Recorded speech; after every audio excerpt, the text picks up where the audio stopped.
لوگ سمجھتے ہیں کہ وہ سگریٹ نوشی کے ساتھ صرف دھواں اپنے اندر کھینچ رہے ہیں، جبکہ ایسا نہیں ہے۔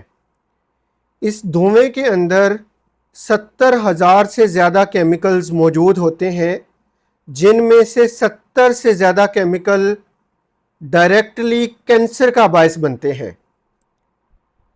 آج ہم ان میں سے سب سے اہم کیمیکلز کے بارے میں بات کریں گے۔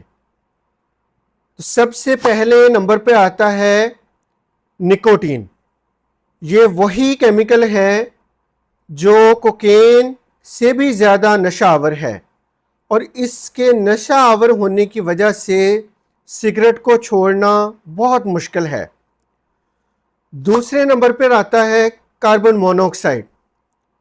کاربن مونوآکسائڈ وہی زہریلی گیس ہے جو گاڑیوں کے دھوئیں کے اندر موجود ہوتی ہے اور جو ہمارے جسم کے اندر آکسیجن کی مقدار کو کم کر دیتی ہے۔ تیسرے نمبر پر آتا ہے ٹار یا تارکول۔ یہ وہی تارکول ہے جو سڑکیں بنانے کے لیے استعمال ہوتا ہے، اور اس کی وجہ سے ہمارے پھیپھڑے اندر سے کالے ہو جاتے ہیں۔